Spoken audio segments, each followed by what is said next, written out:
Hola, bienvenidos a todos. Soy Patricia Nieto, jefa de marca de Crest, y estamos muy contentos de presentarles el podcast Un Número Uno, un proyecto que se armó con mucho cariño con el equipo de Comunal, Mariana y Jessica. Hoy es el primer capítulo de la serie del podcast, Justicia Espacial, miradas desde la arquitectura. Tendremos de invitados a Tatiana Bilbao, de Tatiana Bilbao Studio, y a José Castillo, de Arquitectura 911. De parte de todo el equipo de CRES, les agradecemos mucho su participación. Les hablo un poquito de los arquitectos que nos acompañan en esta ocasión. Tatiana Bilbao es una arquitecta mexicana por la Universidad Iberoamericana y fundadora de Tatiana Bilbao Studio. Su arquitectura es famosa por buscar siempre el lado social y humanista. Fundó el Laboratorio de la Ciudad de México y el Centro de Investigación Urbana MXDF, junto con otros colegas, para ocuparse de la defensa y el control del espacio público en la capital mexicana. José Castillo es un arquitecto y urbanista egresado de la Universidad Iberoamericana y cuenta con una maestría en arquitectura y un doctorado en urbanismo por la Graduate School of Design de la Universidad de Harvard. Es un fundador, junto con su socia, de la firma de arquitectura 911, dedicada a los proyectos de arquitectura, planeación y diseño urbano. Comunal es un taller de arquitectura conformado por Mariana Ordóñez y Jessica Mezcua, que colaboran en el mejoramiento de las condiciones de vida y habitar de las comunidades rurales de nuestro país, así como en el rescate y fortalecimiento de la memoria territorial, a través de procesos participativos integrales. Bienvenidos todos y muchas gracias por estar aquí y formar parte de este proyecto. Esperamos lo disfruten. Mariana y Jessica, les cedo la palabra. Muchísimas gracias a Crest por este espacio de diálogo.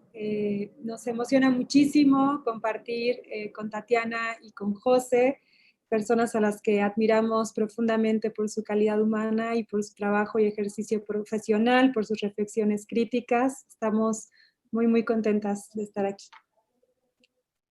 Y creemos sinceramente que este espacio va a ser sumamente interesante el poder entablar este diálogo acerca de las distintas formas como de producción del hábitat que hay en la ciudad, también del espacio urbano, a hablar acerca también de ciertas posturas, también de cierta forma políticas sobre el derecho a la ciudad, sobre la importancia de la participación en poder moldear la concepción que se ha generado en los últimos años sobre el espacio. Y pues bueno, para empezar, podemos como hablar un poquito, dar un pequeño preámbulo acerca del concepto de justicia espacial, que es parte del título de esta serie de podcasts que estamos realizando en conjunto con CREST. Este es el primero de ellos. Y para poder abordar esta temática, podemos explicar que la perspectiva espacial crítica del geógrafo Edward Soya retoma el término de justicia espacial de concepciones como las de Henry Lefebvre, sobre el derecho a la ciudad, y las ideas de David Harvey sobre justicia territorial. Y Soya lo que hace es vincular la geografía humana con la justicia, vincula también la palabra espacial con democracia, derechos humanos, con lo cual propone un análisis que se realiza desde una manera interdisciplinar para poder comprender las formas de producción de la ciudad y del hábitat. Desde su visión, él plantea que no es suficiente comprender la manera en la que los procesos sociales pueden generar tanto geografías opresoras como liberadoras, sino que también es importante comprender desde una noción dialéctica social espacial cómo estas geografías afectan activamente también a los procesos y las formas sociales. Es decir, aquí nos habla acerca como de esa dialéctica entre la socialización de lo espacial y la espacialización de lo social. Es decir, plantea enérgicamente que el espacio también está activamente involucrado en poder generar y mantener desigualdades, injusticias como la explotación económica, racismo, sexismo y otras formas de opresión y discriminación. Y en el marco del día de hoy, que es el Día Internacional de la Eliminación de la Violencia contra las Mujeres, con estas opresiones que son interseccionales, pues queremos también compartir algunos datos de cómo es el acceso a la vivienda y a la tierra para las mujeres, ¿no? existe esta concepción cultural de que las mujeres somos mejores para el trabajo doméstico, para el trabajo de los cuidados. Y en ese sentido existe entonces una división del trabajo que nos relega en su mayoría precisamente al trabajo doméstico, que como menciona el filósofo Illich, es un trabajo denominado trabajo fantasma, ¿no? Es un trabajo que no es remunerado, que no es visibilizado, que no está que no recibe prestaciones y que evidentemente va mermando la posibilidad de las mujeres de acceder al mercado, que es el que hoy en día regula en su mayoría el acceso al derecho humano a la vivienda. Y por otro lado, en esta división también del trabajo entre lo productivo y lo reproductivo, pues existe esta dificultad también del transporte, ¿no? Las ciudades se han sectorizado, se divide las zonas de habitar, de las zonas de dormir, de los espacios de trabajo y de los espacios comerciales, las distancias que se tienen que recorrer para llegar a los espacios de trabajo son bastante amplias y para que las mujeres puedan entonces acceder a todos los recorridos múltiples que tienen que hacer el mercado, hospitales, guarderías, etcétera, pues definitivamente los transportes son de más de 3 horas, ¿no? Las rutas. Y para esto muchas de las mujeres tienen que entonces hacer recorridos muy temprano o muy noche, lo cual también las expone a mayor violencia y acoso sexual, ¿no? Según el Banco Interamericano para el Desarrollo, 65% de las mujeres que usan el transporte público sufren de violencia y de acoso sexual. Según la ONU, por ejemplo, en relación con los servicios que hay en la vivienda, cuando no hay acceso al agua dentro de la vivienda, son las mujeres, en su mayoría el 80% de las viviendas que carecen de agua, son las mujeres las encargadas de procurar el recurso en la vivienda. Otro dato es del Registro Agrario Nacional, que únicamente el 26% de las tierras ejidales están en manos de mujeres y un dato de InMujeres, en donde únicamente el 35% de las viviendas tienen la tenencia en manos de las mujeres. Empezamos entonces a ver cómo esto se traslada también a América Latina, no es una realidad únicamente en México. La UNICEF reconoce que en América Latina únicamente el 25% de las mujeres son propietarias de la vivienda o de la tierra. Y es en este sentido que empezamos a ver cómo existen múltiples retos para el acceso a la tierra, para el acceso al derecho humano a la vivienda. Pues en ese sentido, con este pequeño preámbulo, lanzamos la primera pregunta para arrancar con este diálogo. Desde su experiencia en el ámbito tanto de producción de vivienda como de ciudad, ¿de qué manera ustedes han percibido que se manifiestan dichas injusticias espaciales, dichas geografías opresoras sobre la manera en la que se conforma el orden urbano? ¿Cuál ha sido como su experiencia y su visión, reflexión crítica acerca de este proceso? Bueno, yo puedo empezar, si quieres, José, no lo sé. Adelante. Yo sumaría un poco a las citas que hicieron amablemente. Lo que Silvia Federici siempre dice y lo remarca en su libro de La bruja y el talibán, mujeres, cuerpos y la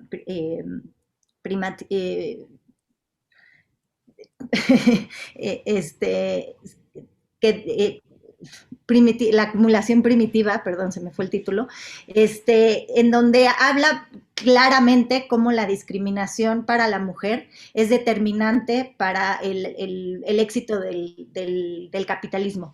Y el éxito del capitalismo, dicho por Gary Fields, la base del capitalismo es la propiedad privada. Entonces, creo que la injusticia espacial viene de la intrínseca relación y problemática relación con la propiedad privada. Es algo que la arquitectura definitivamente no puede atacar. Es un problema que va mucho más allá de los límites de lo que la arquitectura puede hacer.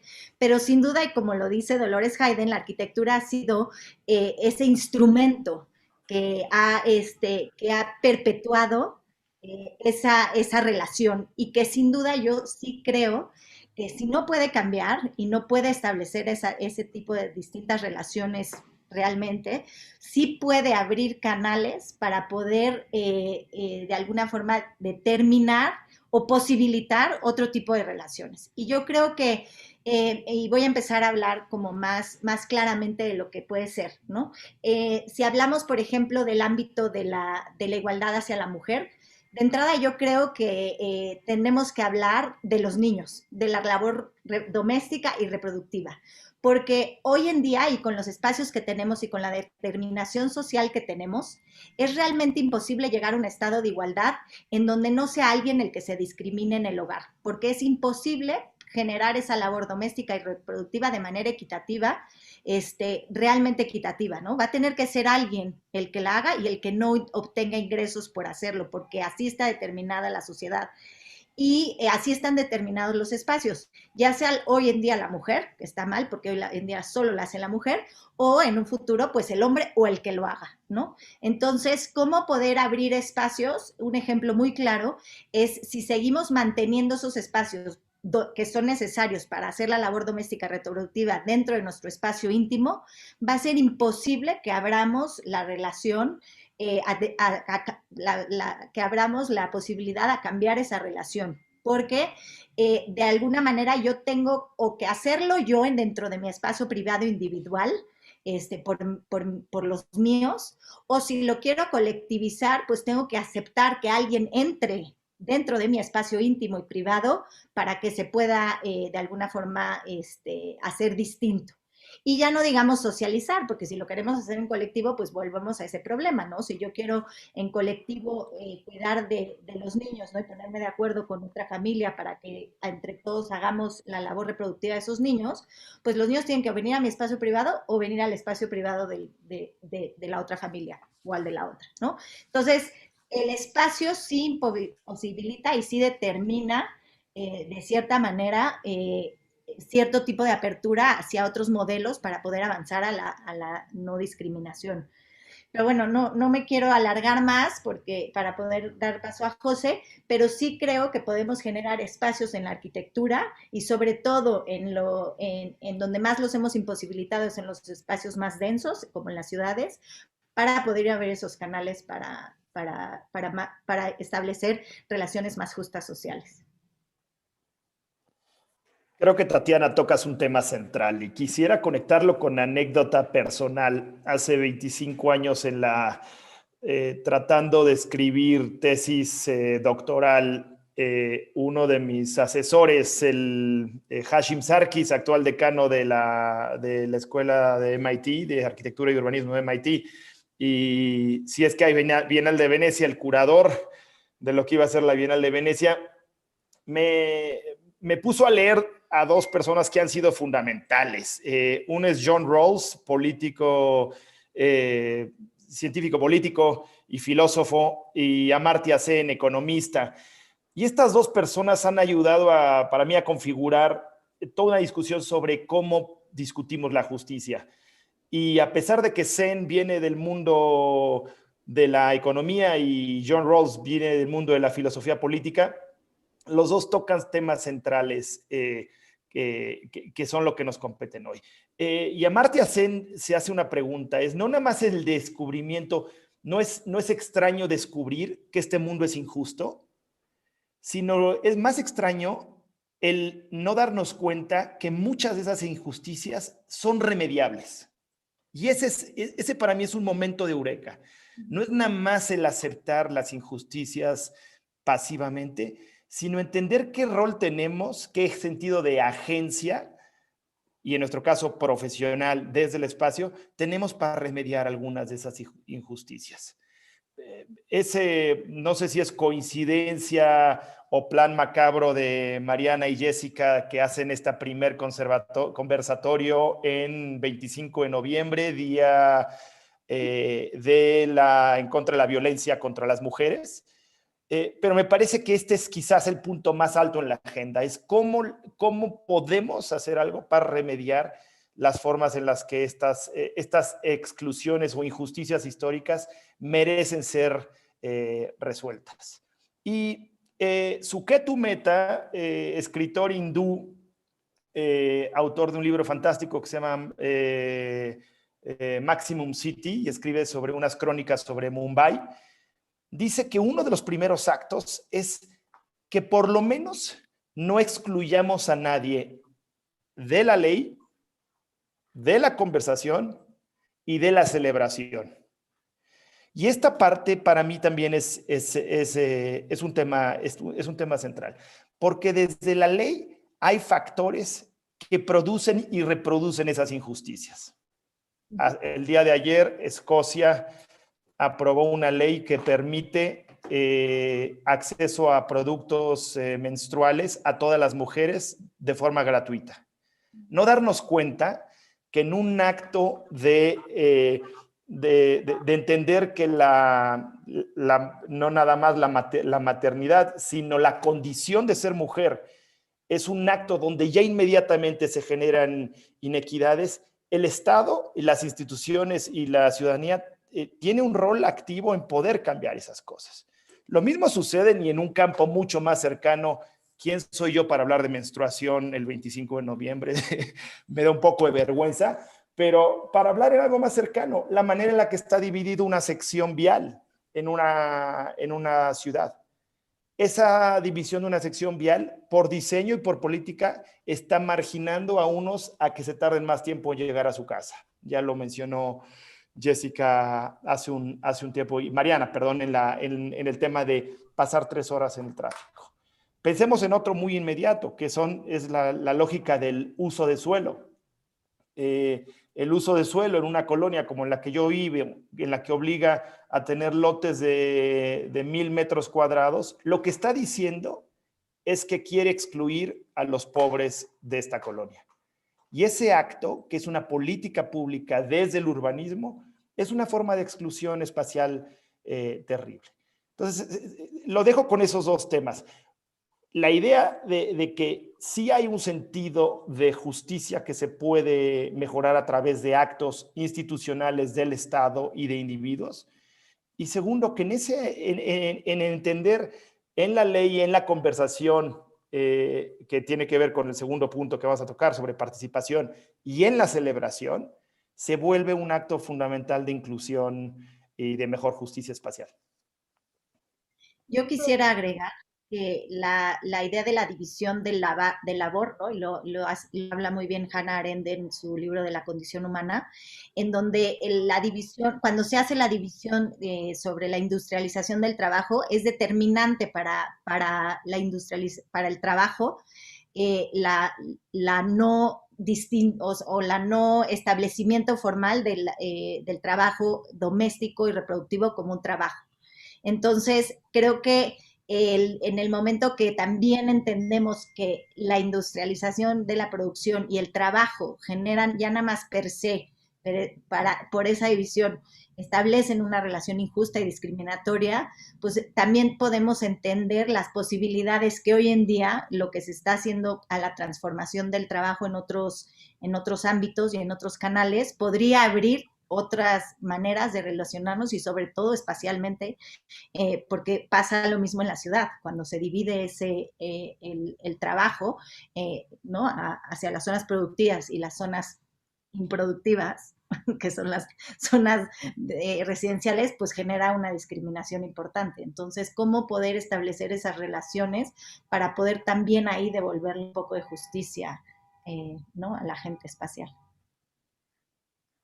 Creo que esto que comentan es fundamental porque creo que justamente abona a la búsqueda como de esa nueva conciencia como espacial, donde cuando uno no cree que las desigualdades de todos tipos, ¿no? Son como un resultado consecuente, ¿no? Que no es decidido, que no hay una conciencia sobre eso, ¿no? No hay una toma de postura sobre eso, se deja como al aire, como si fuera algo natural, ¿no? Y entonces cuando uno llega y asume una postura distinta, un poco como lo hace Piketty, ¿no? Desde la visión como de la economía, donde justamente explica que la desigualdad es una toma de postura política, ¿no? No es una resultante, es una toma consciente que genera desigualdades. Y lo mismo pasaría, y eso nos lleva también al concepto de justicia espacial, donde nos, como bien decías tú, José, o sea, revoluciona como la manera en la que entonces cuando uno toma conciencia de eso, pues significa que también tiene una responsabilidad de decidir qué hacer, ¿no?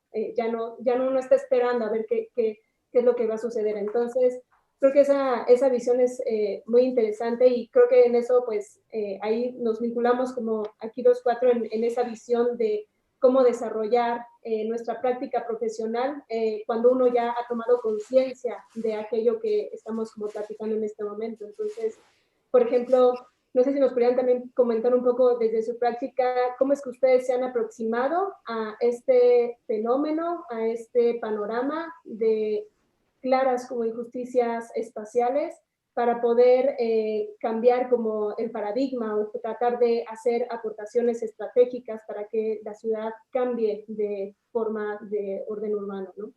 Si nos pueden contar un poco acerca de eso.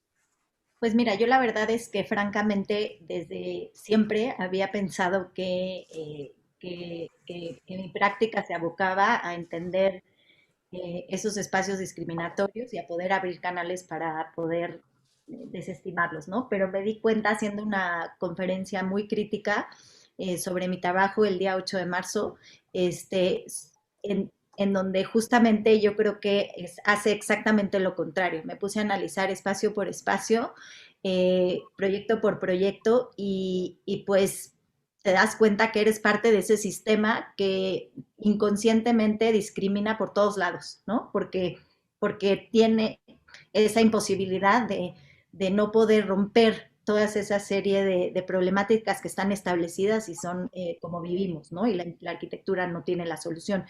Pero lo que decidí hacer, bueno, lo primero, como dices, fue el reconocimiento de ello, ¿no? Y entonces lo segundo, poner a cada equipo de trabajo en la oficina, a estos 8 meses, a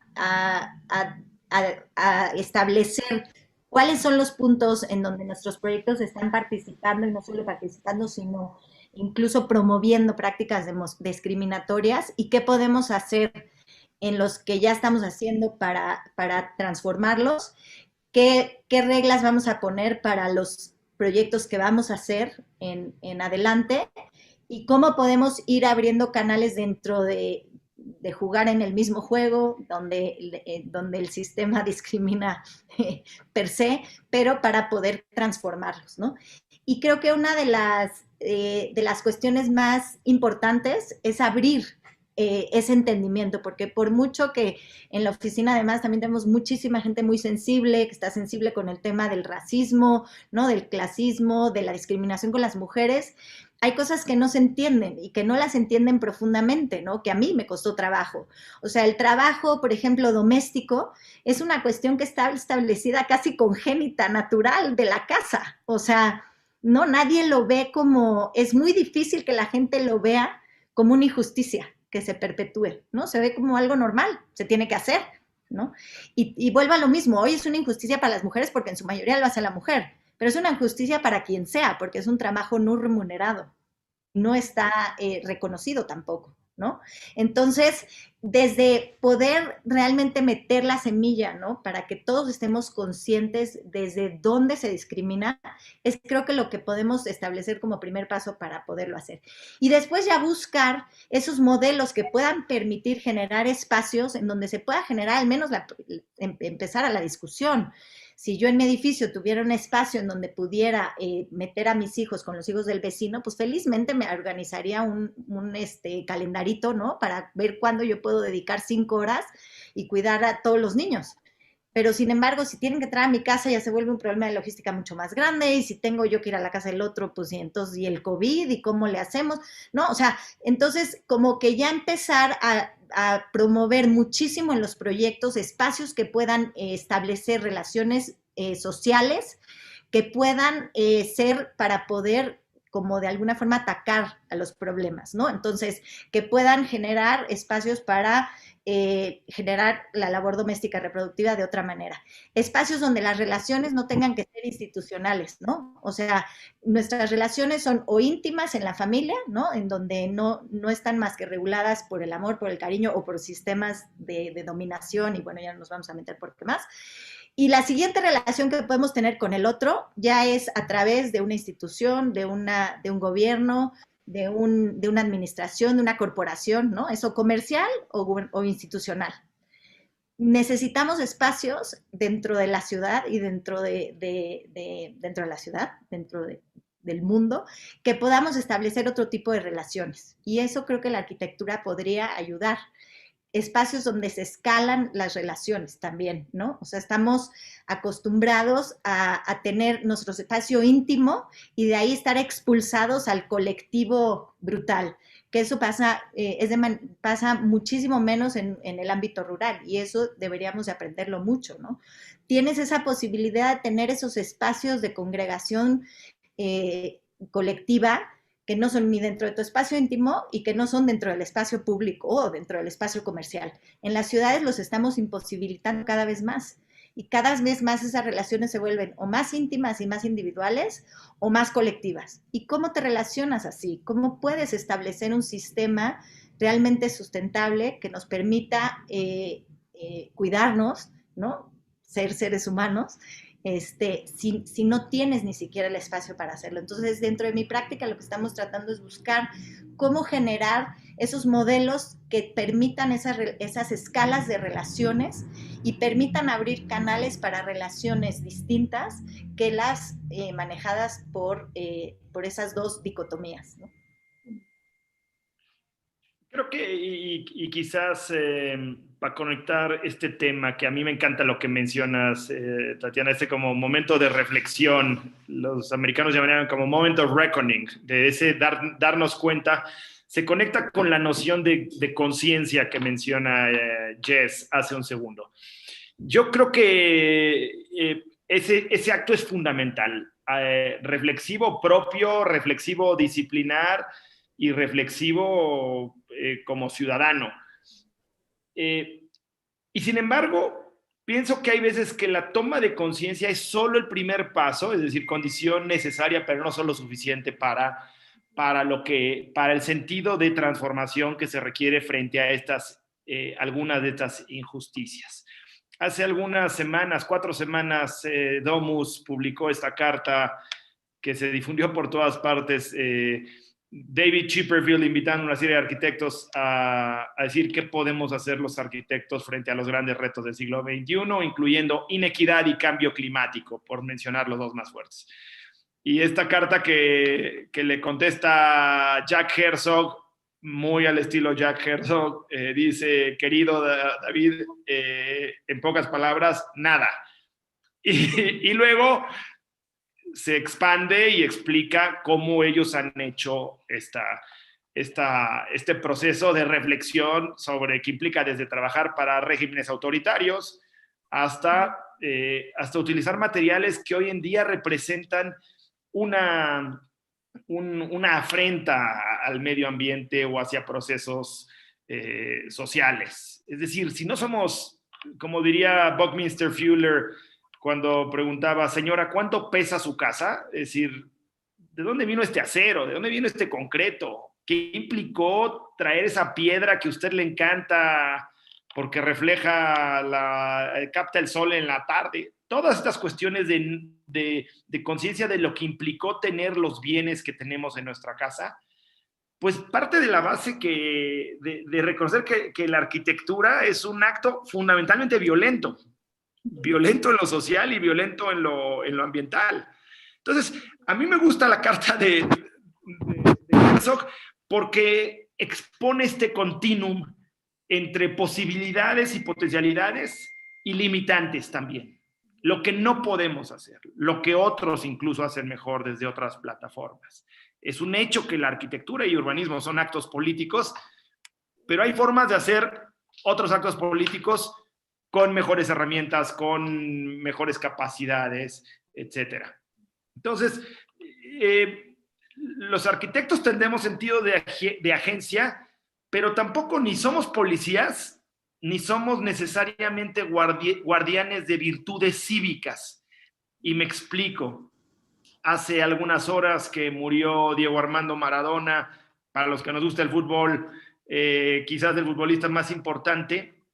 es importante problematizar a alguien como Maradona, como problematizar la figura de nuestros héroes arquitectos y arquitectas, y decir y poder distinguir otra vez virtudes y capacidades técnicas de carencias y problemas de otro carácter. Y yo creo que esa posibilidad de separar implica, por un lado, conciencia y no tragarnos todo el Kool-Aid pensando que son héroes sin sus matices y sin sus problemas, pero por otro lado, reconocer y desempaquetar dónde hay posibilidad de acción. La arquitectura no es fútbol, pero ha habido momentos en el que pareciera que somos una disciplina como si fuera la Champions League, con nuestros propios rockstars y con nuestras propias impunidades. Yo creo que desempaquetar esa idea de cómo actuamos es fundamental. Y Tatiana, tú hace 2 o 3 semanas me lo hacías ver frente a una fotografía y una representación en el cual replicamos patrones que quizás son tóxicos a nivel de disciplina. Y eso yo lo aprecio y te lo comenté, porque ese acto de conciencia implica luego una mejora. Y nosotros, para tratar de ser muy específico, Jessica, nos ha tocado trabajar con vivienderos que han ocupado territorios de una manera indiscriminada. Nos ha tocado trabajar con empresas y empresarios subóptimos. Pero aquí es donde entra la pregunta. Y quizás lo que distingue, no sé si le voy a llamar como nuestro compás moral o nuestra manera de plantarnos como organización, es que si en el acto de hacer arquitectura podemos cambiar esas conversaciones para que esos actores estén transformando su pensamiento, hay una posibilidad de sentido de agencia. Si casi a la manera de juramento hipocrático, que los doctores dicen por lo menos no hacer daño, si en nuestro actuar no solamente por lo menos no hagamos daños, sino que podemos transformar, y pongo el ejemplo de la vivienda. Un grupo viviendero que construía 30,000 viviendas en las periferias de ciudades mexicanas, y a través de un año de machacar lo convencimos de hacer 3 proyectos cercano a metro, en zonas intraurbanas, con distintos estándares de desempeño ambiental y social. Para nosotros fue un cambio radical. Ahora, no significa que no hay una pregunta más grande respecto a los mecanismos de producción de la vivienda en un ámbito capitalista. ¿Qué hacemos y qué no hacemos? Y ahí es donde Amartya Sen nos vuelve a dar las pistas. Tenemos que dejar de pensar en la justicia social como una condición binaria, en la cual decimos es un switch, es justo o no es justo. Es un continuum, y en lo cual podemos entender los grados que se acercan a producir mejores formas de justicia social. Los proyectos que hicimos, que en este caso para Consorcio ARA, pensamos que se acercan a una forma de producción de vivienda más deseable que la vivienda que se producía ese mismo desarrollador 3 años antes. Lo mismo sucede cuando trabajamos en el Mexibus Nesa Pantitlán Chimalhuacán, o en la planeación del Metrobús Buenavista Centro Histórico San Lázaro, o en los CETRAMS que estamos haciendo. Oye, ¿es deseable que haya un centro comercial arriba de un CETRAM y abajo de unas torres de vivienda? Pues pensamos que es mejor que haya alternativas de menores desplazamientos. ¿Nos encantan los centros comerciales? Claro que no nos encantan los centros comerciales. ¿Estamos dispuestos a entender los sacrificios que implican estos programas complejos? Creo que sí. ¿Estamos conscientes que no resuelven todo? Estamos súper conscientes. Y hay que seguirle trabajando y hay que inferir en esa conversación. Me encanta, José, el dejemos de pensar en binario, ¿no? En muchos aspectos aplicaría de una forma maravillosa para poder empezar a establecer esas relaciones, porque si nos clavamos en el binario, no vamos a encontrar un punto de encuentro de nada, ¿no? En todos los ámbitos, tanto como del espacio público al espacio privado, como de lo justo a lo injusto, ¿no? Y creo que el camino para poder llegar a alcanzar algo es justo eso, ¿no? Ir escalando la escalerita en pasos y no en binarios. Claro, y aquí me gustaría como retomar algunos puntos. He estado escribiendo varios hilos que han soltado por ahí, y algo que me parece muy interesante que comentabas, Tatiana, respecto a cómo el núcleo de la familia están normalizadas las actividades que corresponden, ¿no? La división del trabajo según el género, y cómo eso evidentemente va marcando desde que uno participa del núcleo familiar, va marcando el lugar que tenemos las mujeres dentro de la familia. Y entonces, hace poco escuchaba a un panelista que comentaba que precisamente es la familia, es ese núcleo social en donde se perpetúa y se practica la discriminación hacia las mujeres, en donde se genera y se perpetúa el patriarcado, y también en donde se incentiva la propiedad privada, ¿no? También es la familia. Y a partir de ahí conecto un poco con el feminismo comunitario, que precisamente habla de pensarse en colectivo, con este pensamiento también de los pueblos originarios del buen vivir, ¿no? De no tener estos pensamientos lineales, de reconocer lo recursivo, lo sistémico, lo complejo, y cómo entonces las feministas comunitarias han encontrado que no es la familia la que va a generar una transformación social, que es precisamente la comunidad, ese espacio político para la transformación. Y ante esa comunidad y ante esa colectividad, pues retomo otro de los hilos que ustedes dejaron ahí, la propiedad privada y la propiedad colectiva, ¿no? Para la producción del hábitat, el cómo la vivienda se va generando. Y frente a esto, jalo otro hilo que mencionaba José, que es la ley, la conversación y la celebración. Me gustaría comprender algo que nos ha dicho muchas veces Enrique Ortiz, es que la transformación política no se va a dar desde lo individual, se va a dar desde lo colectivo y desde el espacio y de la comunidad, ¿no? Entonces, me gustaría saber ustedes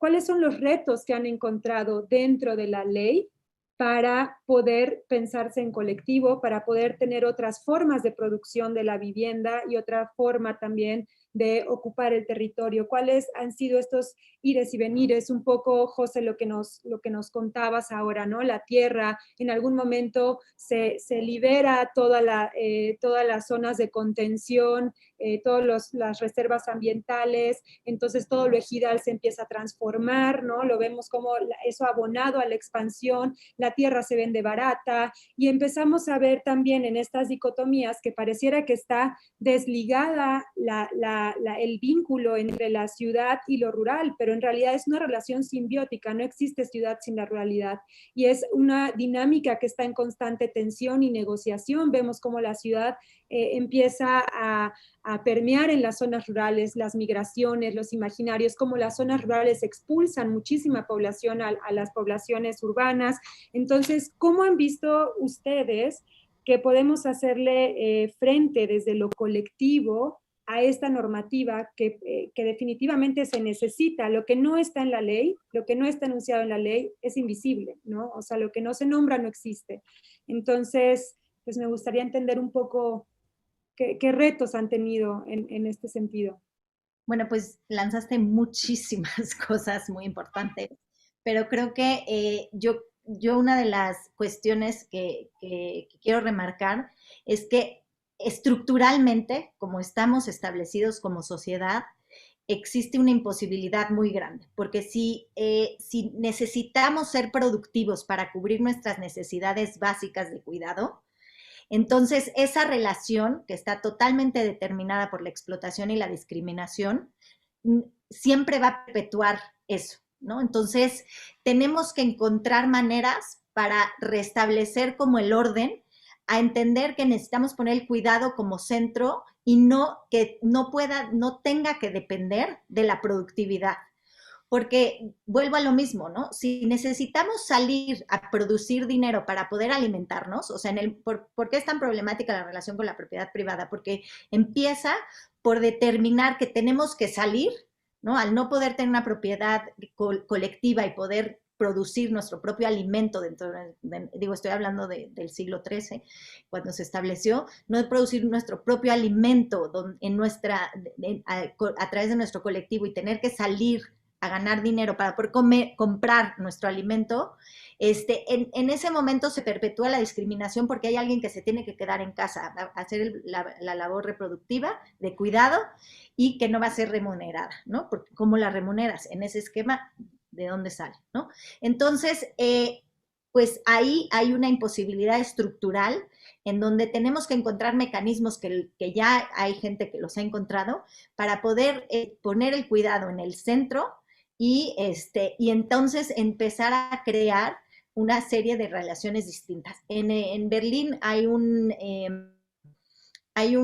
se llama el sindicato de ocupantes, si lo traducimos literalmente, ¿no? Es una palabra alemana, que tiene una confirmación muy especial, donde al 51% se hace, o sea, el sindicato es el 49% socio del 51% de colectivos para producir hábitats, espacios comunales de vivienda.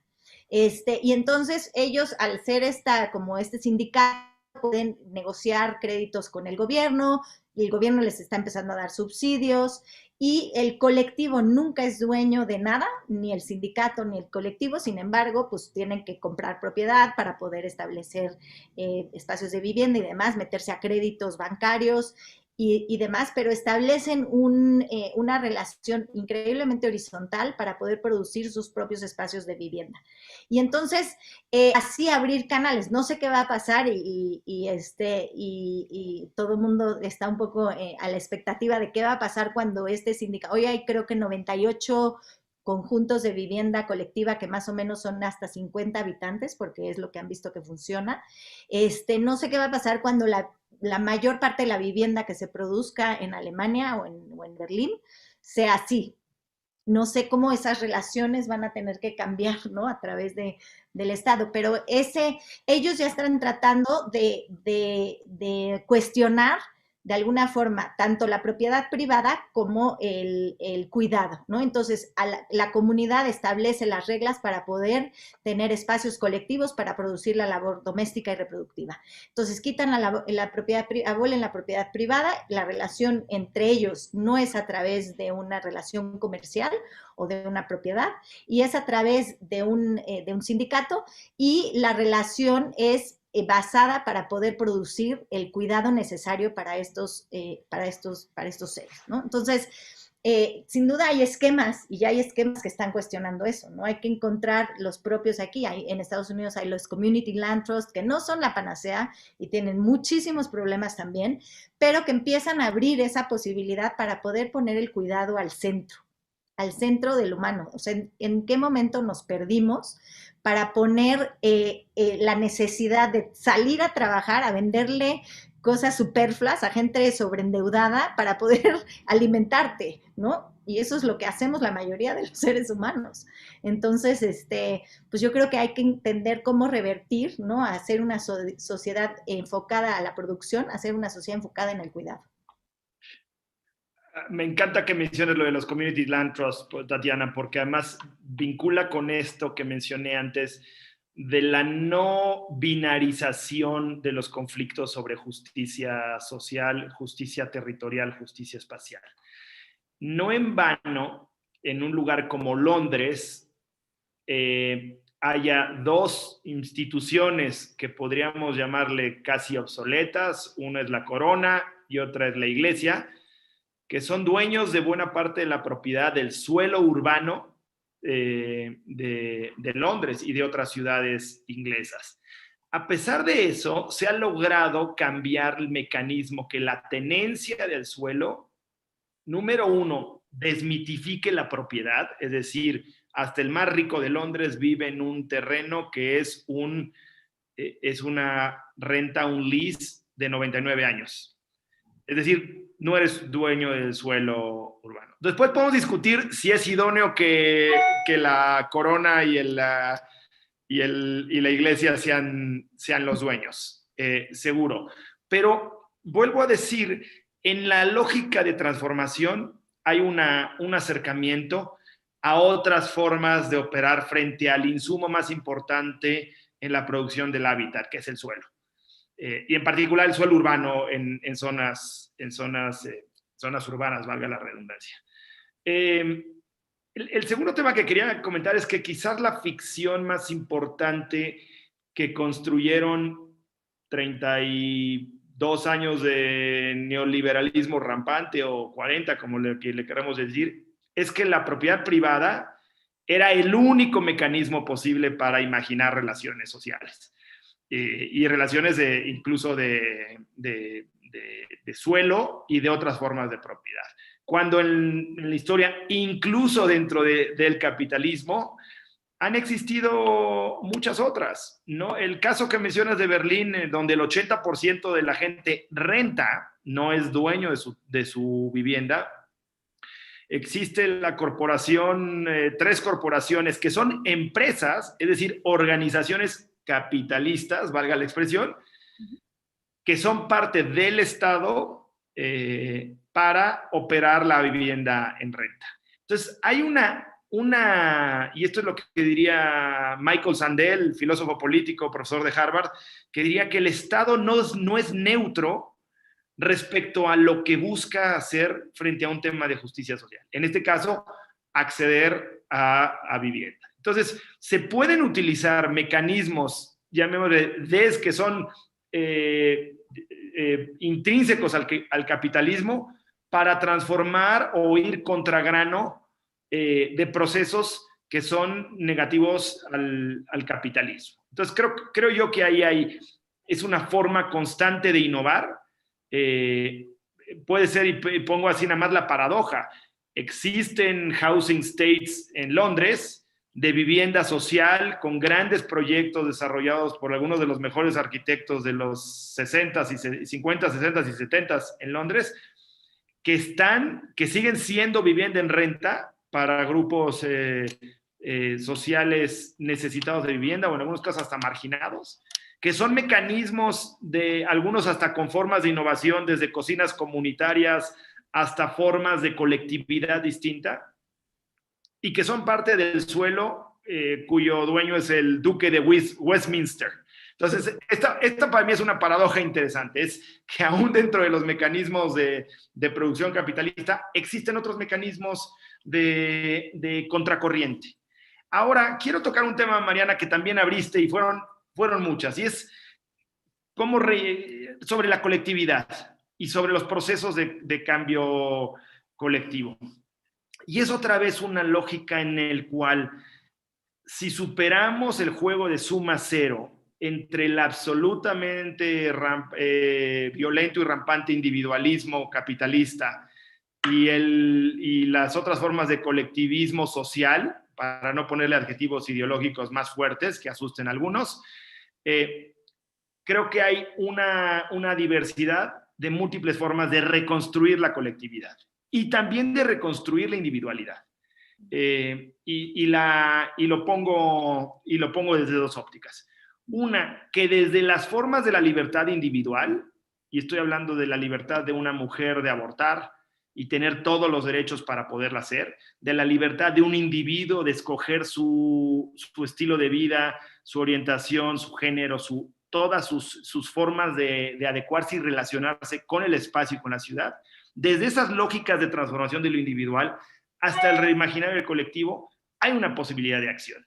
Pongo un ejemplo muy, muy burdo, pero que le pasa a Tatiana y nos pasa a nosotros. Por azares de la vida, por decisiones propias o por accidentes, hemos tenido la suerte de conformar oficinas que están, y se va a reír Tatiana, entre el estudio y lo corporativo. Es decir, ya es una escala de oficina en las cuales ni Tatiana toma todas sus decisiones, ni Saidi ni yo las tomamos todas. Y eso, y en una oficina con la nuestra, donde más del 60% de los colaboradores son mujeres, es una forma desde la organización de transformar el trabajo colectivo.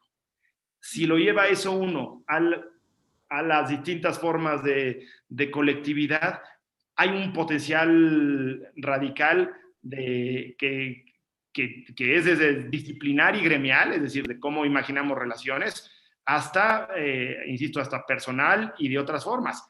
Hasta hace pocas décadas o un par de siglos, podríamos decir que las únicas formas de construcción comunitaria eran, o las dominantes eran por raza, por origen, de dónde vienes o de qué grupo social o clase económica perteneces, o por religión. Y género. Y género también. Entonces, creo que es posible reimaginar esas formas de construir colectividades. Y voy a dejar una provocación, y es, no todas las formas de colectividades se alinean y apuntan a los modelos de transformación y de justicia social y espacial progresista. Pongo ejemplos, sindicatos charros, formas incluso milenarias de organización que siguen replicando formas de exclusión a las mujeres o a otras. Pensemos en las lógicas, los consejos de ancianos que tienen como hacen como sentido, pero en el fondo no es más que una forma también de exclusión, de nuevas formas de participación política de los jóvenes. Entonces, yo creo que hay que tomar con un grano de sal esa idea de que las colectividades en sí mismo son buenas. Las colectividades son positivas en la medida que nos permitan empujar agendas de transformación social deseables para una sociedad. Sí, completamente de acuerdo, ¿no? O sea, tampoco hay que romantizar lo colectivo en el sentido de que no algo que es colectivo inherentemente tiene la finalidad de la transformación de la realidad social y de tratar de acotar las desigualdades, ¿no? Eso es clarísimo.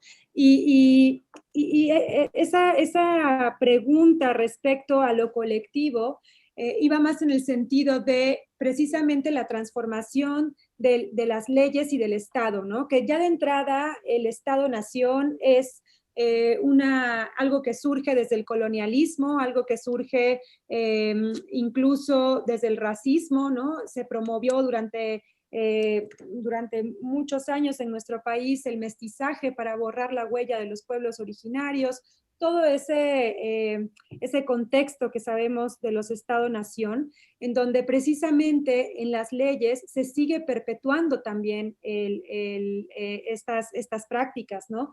Por ejemplo, nosotras hemos encontrado estos retos en la ley respecto al uso de los materiales tradicionales y locales, en donde los pueblos originarios no pueden emplear su cultura constructiva para precisamente abonar a la autonomía y los introducen a este sistema capitalista de créditos de vivienda, de cementeras, de bloqueras, en donde es complejo entonces que ellos puedan ser autosuficientes y autónomos, autogestivos, para conservar incluso las relaciones con el hábitat y con el territorio, ¿no? Y en ese sentido, pues evidentemente ahí hay posturas, ¿no? En donde una es salirnos del Estado, que es sumamente complicado, y la otra es tratar de transformar desde lo colectivo el Estado. Estamos viendo un ejemplo, por ejemplo, con Chile, ¿no? Cómo se volcó la ciudadanía a decir queremos y necesitamos una nueva constitución. Y ahí es en donde muchas veces hemos identificado que pareciera que nuestro hacer profesional no es tomar una postura política, pero la realidad es que hacer arquitectura es política, ¿no? Y es algo ético, desde qué material eliges, desde de dónde vienen los recursos económicos, el suelo que estás ocupando, todo es una decisión política. Cada decisión que tomamos en nuestra vida cotidiana respecto al consumo, lo que vestimos, ¿no? Lo que hacemos, etcétera, todo tiene una implicación para, como decía Tatiana, para abonar a estas opresiones, ¿no? Entonces, era un poco comprender, sabemos que Tatiana se ha enfrentado también a la ley, hemos platicado, hemos tenido oportunidad de intercambiar conversaciones y diálogo, y llegamos desde dos lugares distintos al mismo punto en donde la ley y las normas de construcción del país no te permiten salirte de ese sistema capitalista. Y por otro lado, sabemos que ustedes desde Arquitectura 911 han tenido también un largo camino precisamente para abonar al derecho a la ciudad, ¿no? Al derecho al transporte. Yo tengo una anécdota de Onis, lo voy a balconear por acá. En una ocasión fue hasta un fotógrafo. Onis me platicó que precisamente fue a hacer un registro fotográfico a uno de los desarrollos que hicieron con ARA, y que la chica que ocupaba el departamento le dijo, sí, ahora llego, ¿no? Y le compartió lo contenta que estaba de poder llegar a su casa en 10 minutos porque tenía el metro y el metrobús y diversidad de transporte público a la mano, que eso le había cambiado la vida porque entonces podía ir a su trabajo, regresar a comer a casa, ahorrar dinero, etcétera, ¿no? Entonces sabemos que ambas prácticas han tenido un esfuerzo importante en esa transformación, y que quizá también habían topado, ¿no? con esta rigidez de las normativas que tenemos, ¿no? Desde la construcción, desde el mercado, etcétera. Creo que es muy importante entender cómo, lo que decía José hace rato, ¿no? Cómo trabajar dentro de ese marco, porque no lo podemos cambiar, o sea, es muy difícil, es muy complejo. Yo me pasé 5 años pensando que iba a poder cambiar la determinación de una vivienda para poder obtener un subsidio. Me di cuenta que ni aunque me dedicara el resto de los 50 lo podía hacer, o tendría que dedicarme a otra cosa. Y entonces creo que encontrarle, ¿no? Como la posibilidad a esa imposibilidad. O sea, creo que es lo que al menos yo ya decidí que me voy a dedicar, ¿no? Y entonces, pues sí hay una problemática enorme, como cuando dices que, ¿no? La determinación en la ley o en las instituciones del país de una vivienda precaria son aquellas que están construidas con los materiales más amables para el entorno y más amables para la gente, y los que les pueden ayudar a generar una relación muchísimo más integral con su cultura, con su hábitat, con su entorno, y que le pueden ayudar a mejorar sus condiciones económicas, sociales, etcétera. Sin embargo, están calificadas como precarias, ¿no? Y entonces no pueden recibir subsidios, porque si la hacen de esos materiales, no pueden recibir el subsidio, entonces lo tienen que hacer de blog para poder recibir el subsidio. Y pues, ¿cómo le haces, no? O lo mismo que la vivienda, para poder recibir subsidio, tiene que tener 2 recámaras, una cocina, un baño, una sala y un comedor. O sea, tienen que estar diseñadas para la familia nuclear, que eso es menos del 20% de las familias en nuestro país. No les sirven a la gente que las van a usar, entonces ¿para qué quieren el subsidio, no? Entonces, pues hay que encontrar dentro de esas imposibilidades las posibilidades para abrir canales, ¿no? De cómo, y sí se puede, pues, o sea, como dice José, tienes que comprometer unas cosas, pero al ir acercándote, ¿no? A abrir canales, a que abrir las discusiones, al mover un muro, al dejar un muro que se puede quitar, ¿no? al transformar, de alguna forma dar la vuelta a la ley para introducir esos materiales y que la vivienda pueda recibir subsidio, como lo hicieron ustedes bastante, yo creo que bastante exitosamente, ¿no? Hay que encontrarle esas cosas, hay que encontrarle esas maneras para poder ir estableciendo esas relaciones que permitan algún día llegar a cambiar la ley. Ahora, las leyes suelen ser procesos mucho más lentos, y por eso creo que hay que también reivindicar las formas de resistencia, otra vez individual y colectiva. Se nos olvida porque parece la prehistoria el 8 de marzo, cuando muchísimas mujeres marcharon reclamando, valga, ese derecho a la ciudad, ese derecho a la seguridad, esos derechos mínimos. Entonces, esa transgresión porque es transgresión, porque implica tirar una valla, implica hacer una pinta, es una forma de resistencia que hay que reivindicar. Las formas del anarquismo y también las formas del reformismo son centrales para empezar a empujar esos límites. La forma de la crítica, el alzar la voz, el escribir. Por ahí hay gente fantástica que de repente uno empieza a descubrir, como Calicho Escofet, que empieza a alzar la voz y escribir sobre temas que son relevantes en el contexto de la ciudad y la vivienda hoy en día. Y hay que también quitarle el miedo, y Tatiana, tú has estado también cercana a estas conversaciones. Cuando hay proyectos que no nos parecen y uno alza la voz, hay veces que uno le tiene históricamente como el miedo de que van a decir, me van a poner en la lista negra, me van a echar al SAT, todas estas cosas que, dicho sean de paso, son legítimas, pasan, en este país siguen pasando.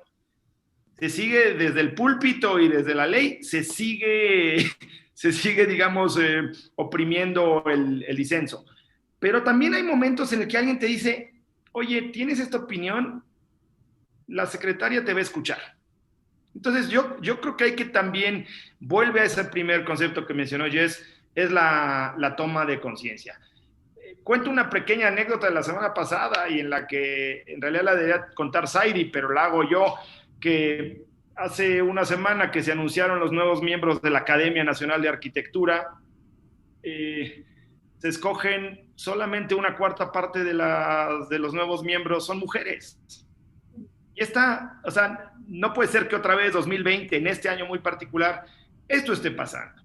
Incluso con 2 de los 6 miembros del comité de selección que eran mujeres.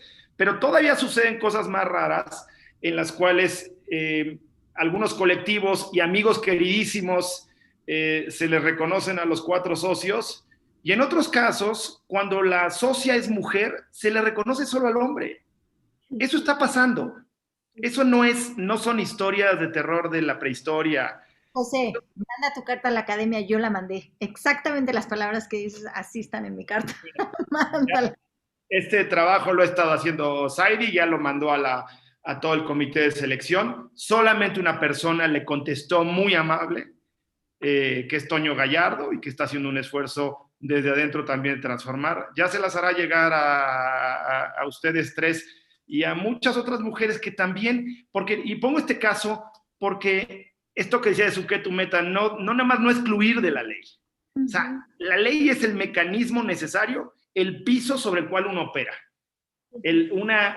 Un derecho para, insisto, poder abortar, poder ocupar la calle sin que se vayan a llevar tu puesto de tamales porque un vecino idiota te reportó, o el derecho ¿cómo se llama?, a expresión en el espacio público. Pero luego existe también los otros, que son la voz. Y si estas instituciones, organizaciones y formas de colectividad, aún dentro de los sistemas en los que nos tocó vivir, no somos capaces de empujarlos y transformarlos, entonces estas organizaciones van a ser parte del problema y no parte de la solución. Entonces, si hay que reimaginar las organizaciones religiosas, de las cuales yo no soy parte, pero hay que reorganizarlas. Si hay que reorganizar sindicatos, si hay que reorganizar asociaciones civiles, si hay que reorganizar vínculos académicos, desde ahí hay un trabajo. Y si hay que reorganizar desde la misma forma de la colectividad, que es el despacho de arquitectura, el estudio del cual operamos. Ahí hay una capacidad enorme de producir cambio y de sentido de agencia. Sí, definitivamente el salario justo, ¿no? De entrada en sus propios espacios de producción, pues eso ya son decisiones que precisamente van abonando también a este tipo de transformaciones. Y me parece muy curioso que menciones a Calicho Escoffier, porque creo que eso toca también otro puntito, que es, pues, que precisamente reconocer que esto es algo interdisciplinar, ¿no? Él tiene una visión desde la ley, porque es abogado, y estamos acostumbradas a que a que el tema de la ciudad o el tema de la vivienda se resuelve de manera individual desde las y los arquitectos o las y los ingenieros, y en realidad es un tema complejo, interdisciplinar, en donde tendrían que haber múltiples saberes trabajando para la transformación, ¿no? de estos espacios y para la producción de los mismos. Y en esa colectividad quizás también podríamos no irnos como no cerrar este espacio sin también poner sobre la mesa que las otras formas también que hay como de luchas sociales detrás de todo esto que estamos hablando, ¿no? Un poco recapitulando y para poder también ir haciendo como, apuntando como hacia el cierre de este capítulo, empezamos hablando, ¿no? Como de la toma de conciencia, cómo eso nos lleva a una toma de postura, a una perspectiva crítica, tanto espacial, pero también de reflexión como también personal, ¿no? Sobre el lugar que jugamos en la sociedad, hasta llegar y reconocer las formas de resistencia que hay también desde distintos ámbitos para poder buscar esquemas como de transformación.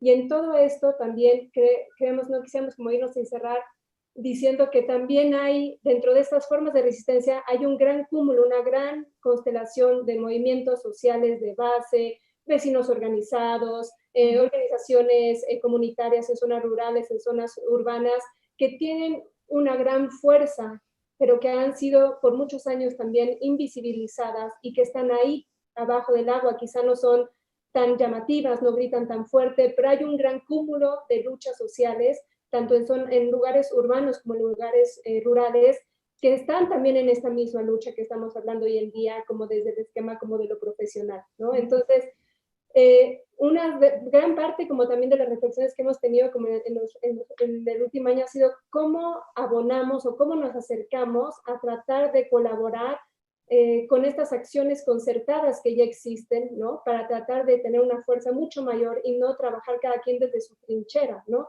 Que aun cuando quizá tengamos como posturas similares, ¿cómo lo hacemos para poder trabajar de manera colectiva y ser mucho más fuertes, apuntar a una transformación mucho más potente que solo desde la parte discursiva, ¿no? Entonces, no sé si podríamos como cerrar un poquito con esas ideas y nos encantaría que fuera más largo, pero pues, es un poquito acotado el tiempo.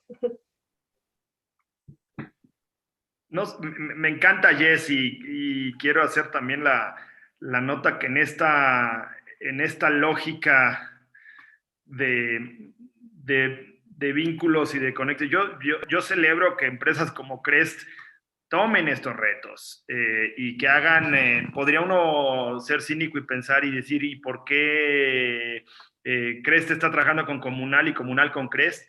Y para mí eso habla de entender que hay un área común en el cual se puede reimaginar la manera en la que pensamos cómo construimos la vivienda en este país, de dónde viene, a quién impacta, cuáles son las cadenas de distribución y las economías que genera y las economías que también que destruye.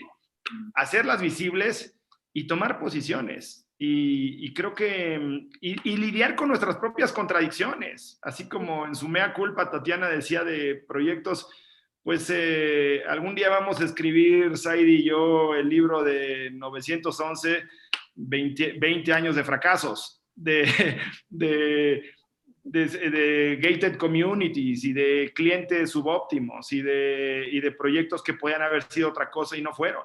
También eso es un acto de reflexión interna que creo yo, que nos permite ser mejores profesionales. Y sin duda también creo que como colectivo podríamos tener más impacto. Y justo hemos estado hablando del beneficio, ¿no? De hacer las cosas en el colectivo. Y creo que hemos hecho muchas cosas que han demostrado eso, ¿no? Incluso al principio de la administración pasada, muchos despachos de arquitectura, incluyendo José, estuvimos como de alguna forma en un movimiento para poder abrir distintos canales para la producción de vivienda social dentro de las instituciones gubernamentales. Y se abrieron muchas cosas que a lo mejor todavía no tienen un impacto mayor, pero sin duda creo que, y lo que yo he analizado, es que de entrada, al menos, ya muchos despachos de arquitectura que no pasaba hace 10 años, estamos en temas, trabajando en cada uno en su trinchera, en temas de producción de vivienda, de una forma u otra, ¿no? Y eso no pasaba hace 10 años. Entonces eso ya es un cambio importante. Evidentemente no viene a lo mejor de eso, viene también de un cambio de conciencia a nivel global, pero creo que sí se abrieron canales, ¿no? Se abrieron canales en la CONAVI, se abrieron canales en el Infonavit, se abrieron canales en el FOBISTE,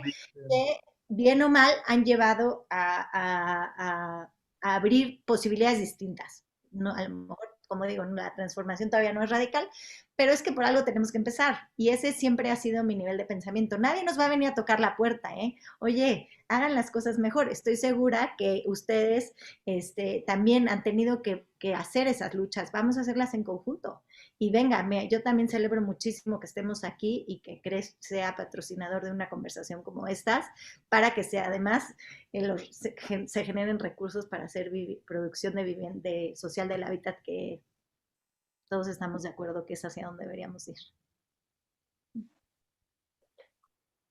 Pues agradecemos muchísimo su tiempo, 1 hora y cachito sumamente interesante y que nos gustaría repetir, ¿crees? Entonces, estaría buenísimo. La verdad es que también vamos a tener otros capítulos más donde vamos a tocar otras temáticas que estarán también como abiertas al público, y nos gustaría también quizá podemos lograr un último capítulo de reflexiones conjuntas, ¿no? De las distintas temáticas. Vamos a hablar con el arquitecto Enrique Ortiz, vamos a hablar con antropólogos, psicólogos sociales, otros arquitectos también en búsqueda también de esta visión de la justicia social, y creo que sería como de gran interés para todos el poder hacer un último como intercambio, ¿no? De ese gran cúmulo de reflexiones críticas sobre nuestro trabajo. Sí, les agradecemos profundamente cada vez que tenemos la oportunidad de platicar con ustedes. La verdad es que es un intercambio que se disfruta muchísimo, y también pues esta forma, ¿no? de ir compartiendo nuestras experiencias y de ir viendo en dónde tenemos retos en común, precisamente es algo que también hemos reflexionado últimamente, ¿no? El por qué tendríamos que estar quizá separados, ¿no? Los que trabajamos en zonas rurales, de los que trabajamos en zonas urbanas, de los que están trabajando más desde el aspecto político, más bien hacer este cuerpo, ¿no? Este cuerpo de trabajo en donde el cúmulo precisamente de todas estas experiencias son las que nos pueden llevar ¿no? a esa transformación. Entonces, pues definitivamente creemos que esto puede abonar a esa construcción de vínculos, de relaciones, y agradecemos mucho a CREST la credibilidad en este espacio. Salud, José. Gracias. Pues, muchísimas gracias a los dos. Gracias a ustedes, Jessica y Mariana. Un placer comenzar. Gracias, José, por una interesante conversación. Siempre, Tats. Bueno, de parte de CREST, muchas gracias a todos, José, Tatiana, Jessica, Mariana. Nos encantó que formaran parte de nuestro webinar al marco de nuestra Expo CREST. Muchas gracias, estuvo súper padre, muy interesante el tema. Yo creo que muy enriquecedor para todos los que estuvimos aquí y los que puedan ver esta grabación. Pues de parte del equipo de CREST, Ceci, Ana, Lore y mío, pues muchísimas gracias, y pues nos encantó que estuvieran aquí con nosotros, y pues gracias, y ojalá, como dicen Jessica y Mariana, podamos seguir haciendo muchas más de estas pláticas juntos. Así será, gracias a todas y nos vemos pronto. Nos vemos, gracias. Gracias. Bye, bye.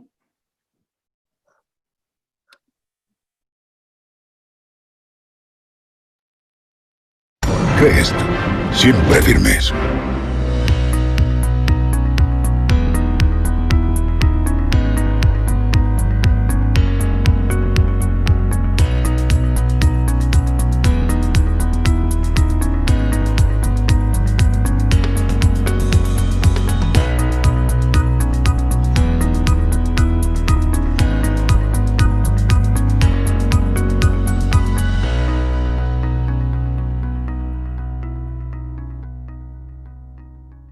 Crest. Siempre firmes.